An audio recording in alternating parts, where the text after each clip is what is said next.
정말 다시 말해보세요. 저를 도둑 취급하시는 건가요? 천희아는 화가 난 목소리로 외쳤습니다.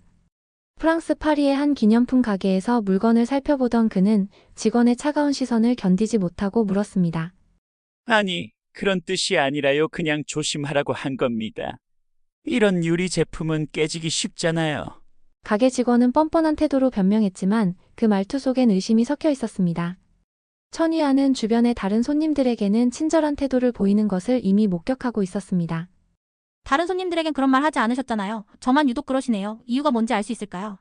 천희아는 참았던 감정을 터뜨렸습니다. 그러나 직원은 고개를 돌린 채 짧게 내뱉었습니다. 그냥 경험상 말씀드린 겁니다. 괜히 기분 나빠하지 마세요. 천희아는 그 자리를 떠났지만 마음속엔 복잡한 감정이 가득했습니다.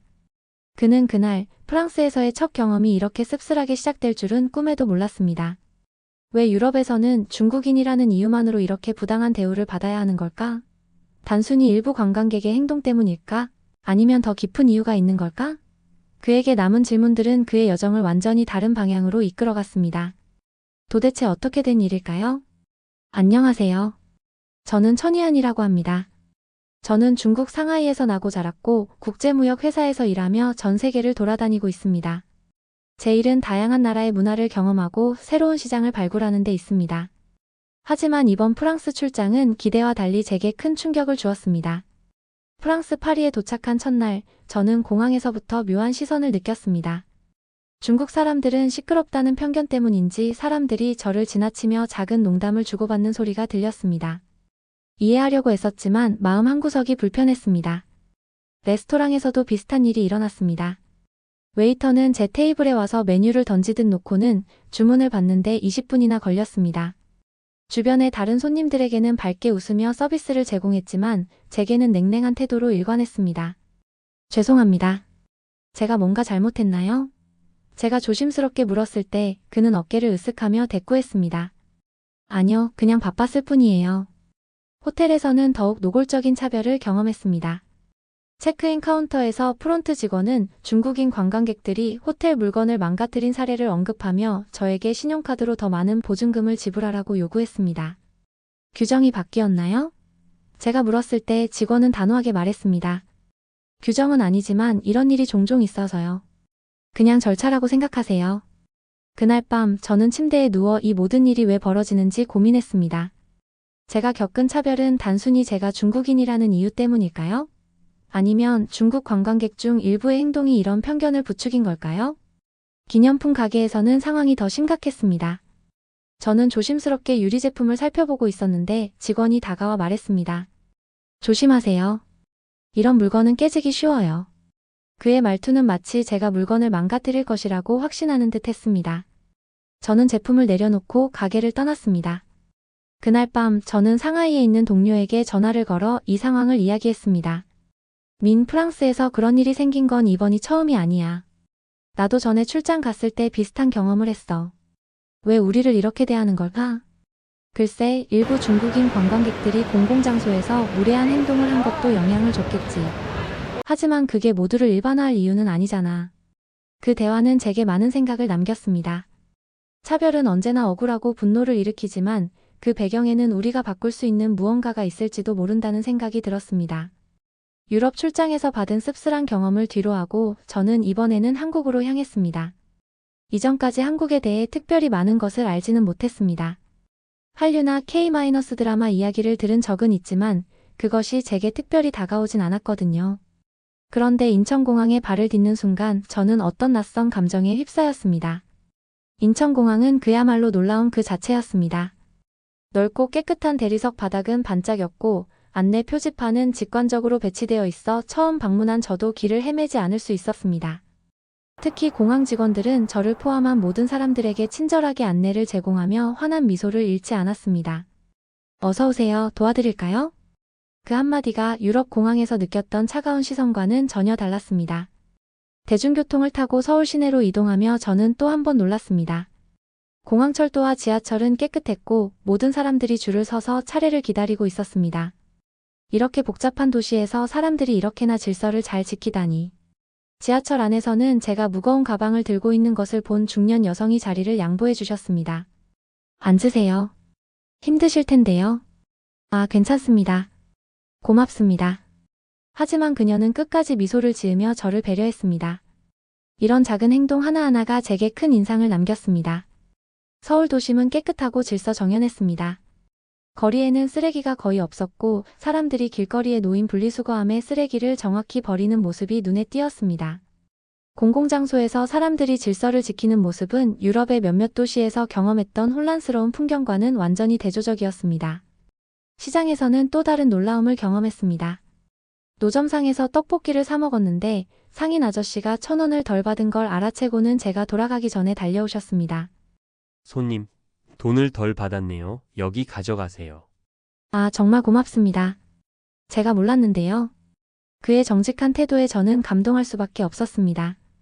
한국에서의 첫 며칠은 긍정적인 경험으로 가득했지만 모든 일이 순탄하기만 했던 것은 아니었습니다. 낯선 문화와 언어 장벽 속에서 저는 때로 오해와 갈등을 겪기도 했습니다. 하지만 그 속에서도 한국 사람들의 진심과 책임감을 느낄 수 있는 순간들이 있었습니다. 어느 날 저는 전통 찻집을 방문했습니다. 따뜻한 분위기와 은은한 차 향기에 마음이 편안해졌지만 한쪽 테이블에서 웃음소리가 들려오자 기분이 묘해졌습니다.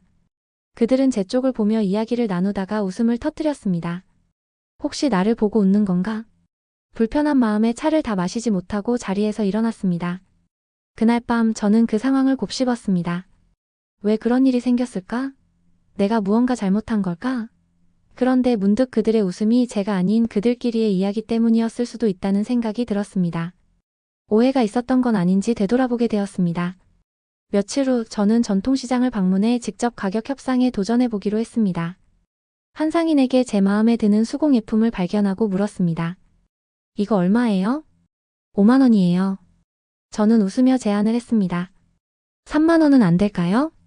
그러자 상인은 살짝 당황한 듯한 표정을 지으며 말했습니다. 그건 좀 어렵습니다. 이 물건은 제가 직접 만든 거라서요. 그의 반응에 저는 조금 불쾌한 기분이 들었습니다. 협상은 시장의 일부분 아닌가? 하지만 상인의 표정에서 제가 몰랐던 무언가가 느껴졌습니다. 그는 단순히 돈을 더 받으려는 것이 아니라 자신의 손으로 만든 물건에 대한 가치를 존중받길 바랐던 것이었습니다. 며칠 후 그 시장을 다시 방문한 저는 그 상인을 다시 찾았습니다. 지난번에 오해가 있었던 것 같아요. 당신의 물건이 정말 훌륭하다고 생각해요. 그는 미소를 지으며 대답했습니다. 아닙니다. 오히려 제가 더 친절하지 못했네요. 물건을 알아봐 주셔서 감사합니다. 그 순간 저 역시 그가 얼마나 자신의 일에 자부심을 가지고 있는지를 느낄 수 있었습니다. 또 다른 날 저는 대중교통을 이용하며 작은 갈등을 겪었습니다. 복잡한 지하철역에서 길을 헤매고 있었을 때 한 젊은 여성이 다가와 도움을 제안했습니다. 어디 가시는 길인가요? 제가 도와드릴게요. 하지만 그녀의 영어 발음이 익숙하지 않아 저는 처음엔 당황했습니다. 괜찮습니다. 혼자 찾을 수 있어요. 그녀는 잠시 멈췄다가 다시 말했습니다. 한국어 조금 배우셨다고 들었어요. 그래도 도와드릴게요. 그녀는 끝까지 저를 안내해 주었고 이내 역을 찾을 수 있었습니다. 그 순간 그녀의 진심 어린 배려와 책임감에 감사한 마음이 들었습니다. 저는 그녀에게 고개를 숙이며 말했습니다. 정말 고맙습니다. 덕분에 큰 도움이 됐어요. 한국에서의 이런 경험들은 제게 중요한 교훈을 남겼습니다. 처음엔 모든 갈등이 상대방의 잘못이라고 느껴졌지만 사실 많은 경우 그 밑에는 오해와 서로 다른 문화에 대한 몰이해가 있었습니다. 그리고 그런 오해를 풀어주는 건 항상 상대방의 진심 어린 태도와 책임감이었습니다. 한국에서 보낸 시간이 쌓이면서 저는 매일 새로운 감정을 느꼈습니다. 프랑스에서 받은 차별이 저를 괴롭혔던 이유는 단순히 억울해서가 아니었습니다. 어딘가 제 자신도 그 이유를 알지 못한 채 외면해왔던 사실과 마주할 용기가 없었기 때문입니다. 서울의 깨끗한 거리, 사람들의 질서 있는 행동, 그리고 사소한 배려 하나까지. 처음에는 감탄과 놀라움으로만 느껴졌던 것들이 점차 저를 깊은 생각에 빠지게 했습니다. 어느 날 저는 한적한 공원을 산책하다 벤치에 앉아있던 한 노인을 보았습니다. 그가 자리에서 일어나자 제 눈에는 벤치 위에 남은 쓰레기 하나가 보였습니다. 저는 그가 쓰레기를 그냥 두고 떠나려는 줄 알았습니다. 하지만 그는 몇 걸음 걸음을 떼다가 다시 돌아와 쓰레기를 집어들고 분리수거함에 넣었습니다. 그 장면은 제게 큰 울림을 주었습니다. 아무도 그를 보고 있지 않았는데 왜 굳이 저런 행동을 했을까? 저는 그가 사회의 한 구성원으로서 자신의 작은 행동이 공동체에 미칠 영향을 깊이 이해하고 있다는 것을 느꼈습니다. 그날 저녁 저는 프랑스에서 경험했던 차별을 다시 떠올렸습니다. 그때 저는 이렇게 생각했었죠. 왜 중국인이라고 무조건 무례하다고 생각하는 거지? 그런 편견을 가지는 건 잘못된 거야. 하지만 지금은 다른 관점에서 그 경험을 되돌아보게 되었습니다. 혹시 프랑스에서의 차별이 단순히 편견만은 아니었을까? 일부 중국 관광객들이 공공장소에서 무례한 행동을 했던 건 사실이잖아. 이 깨달음은 제게 큰 충격을 주었습니다. 물론 차별은 어떤 이유로도 정당화될 수 없지만 그 차별의 배경에는 제 모국의 집단적인 이미지가 영향을 미쳤을 수도 있었습니다. 며칠 후 저는 한 카페에서 중국인 관광객 2명이 다소 시끄럽게 대화하는 장면을 보았습니다. 그들은 자신들만의 세상에 빠져 있었고 주변 사람들이 불편해하는 기색을 전혀 눈치채지 못하고 있었습니다. 그 순간 저는 깨달았습니다.